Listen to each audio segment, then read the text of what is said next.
All right, what's up? How's it going? So this is just like a little demo of this like reliable data transport network, and so reliable data transport protocol. And so the idea is I've got a sender over here, and so I can kind of start up I'll start up a sender without any input initially, and so I have like the sender that's kind of running over here. And so the idea is like rather than sending directly from the sender to the receiver, I'm going to kind of have like these middlemen like emulators. And so here is like an emulator that's basically simulating like a spotty network connection. And so for now, I'm just gonna like initialize these to 0. So I'm gonna say 0 packet loss and 0 corrupted bits. And so we have like, a link. And basically the idea is that the sender sends the bits to this emulator, and the emulator might, corrupt them or drop a few packets. And then the emulator is gonna send those packets over to the receiver. And so let's start the receiver up. So that's going. And then the receiver is going to send its acknowledgement message to another emulator that could also drop packets or corrupt bits. And so let's also just make this like perfect emulator at first without any loss or corruption. And so yeah, so that's kind of the idea. Is like we have these two like middlemen emulators in the middle of like between the sender and the receiver. And so sender goes to this emulator, emulator goes to the receiver goes back to this emulator, which goes to the sender. And so right now, like we're not going to see any odd behavior because there's no packet loss in any of these emulators. There's no bit corruption. So if I send something, from the sender to the receiver, we're going to get it, and we're going to say, all right, here's the payload, and we got it. That's fine. And so you can kind of keep sending stuff, and then it should work, as expected. So and then I can also send like an end of file. Which will send over like the final transmitted message, which is just like everything else I sent kind of glued together. But the main way this is kind of intended to be used is we're actually like feeding a file into the standard input. So like I'll feed in like input.txt, and this is gonna go into the sender, and then we're gonna send over to the receiver like this. And so then we should see like the file contents printed out after all the packets have been received, and you can kind of see what's going on as all the packets get received here.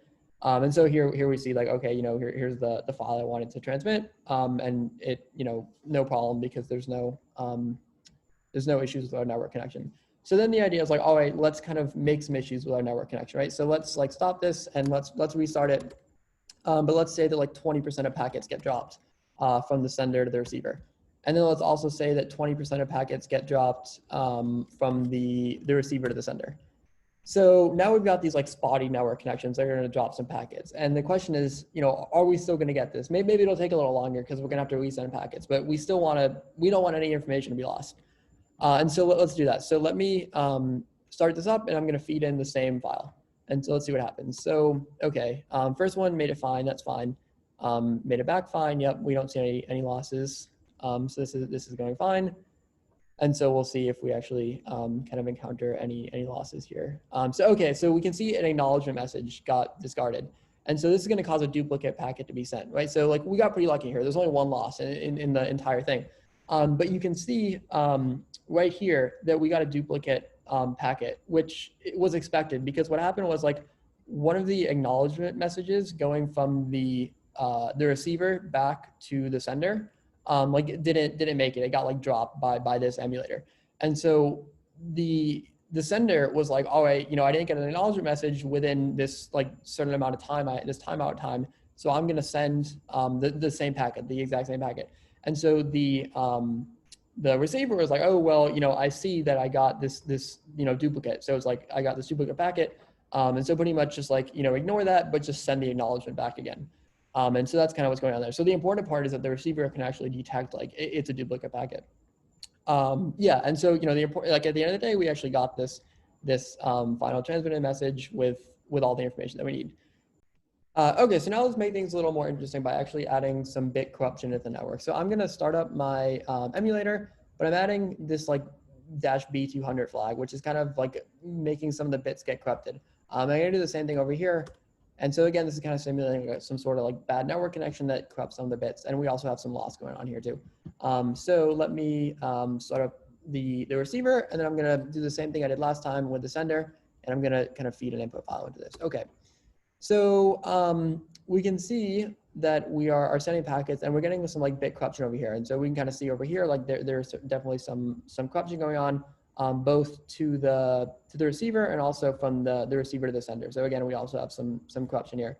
And so looking over here, we can kind of see like what this bit corruption actually looks like. So like notice how here we have like a J here instead of like an N for this sequence thing. And so this kind of throws, how this is kind of reflected is in this case, I'm throwing a key error because basically I'm sending the packet as a JSON and I'm kind of deserializing it into a dictionary. And if I can't find the sequence key, it means, well, that's not there. So that's a problem. There must have been some issue and some like bit error. So I basically need to say, okay, like don't send an acknowledgement back to the sender. You could also send a NAC. That's an alternate implementation. Here, I'm just not sending an acknowledgement back, and I'm just kind of waiting for the timeout like threshold to be hit on the sender, and it's just going to send it again. And so yeah, I mean, like there are a few different errors. Like you could get like a key error. There's also like a JSON error. I don't know if we got any of those there. But like some other errors, you could get like a JSON like not serializable error if like there's some other issue going on, or you could get like a Unicode cannot decode error. So there are a few that kind of indicate you have corruption. But one thing too that you need to check is like, let's say that let's say that all the keys were fine, so like this wasn't corrupted, but maybe like the only thing corrupted was the payload. Right, so that wouldn't be reflected in like a decoding error, like a JSON error. And so what you have to do is add in like a checksum. And so I just have like a pretty simple checksum that makes sure that like the ASCII characters sent in the payload from the sender are the same at the receiver. So that kind of catches that like edge case there. And so you can see that we also get a few duplicates here. And so this is because like the actual like response from the receiver to the sender was corrupted. And so you can kind of see we have like some corruption going on there, like in the ACK or whatever. And so the receiver, like maybe the receiver sent the packet fine, but just the sender sent the packet fine, but just the ACK was corrupted. And so because the ACK was corrupted, the sender resent the packet, and the important thing was the receiver like noticed that, and the receiver was like, okay, like it's duplicate, so just basically like send an acknowledgement again and just like ignore the contents of the packet.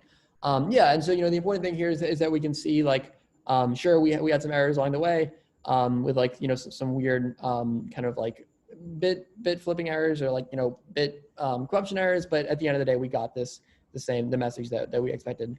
And so you can kind of see that we do have like a reliable transport like line that sends data from the sender to the receiver, even with packet loss and with bit corruption. And so I think we did have some packet loss here too. So yeah, like here, we had to like resend the packet. And so, either way, packet loss, bit corruption, whatever. But yeah, so anyway, that's a little demo of this app. And thank you for tuning in.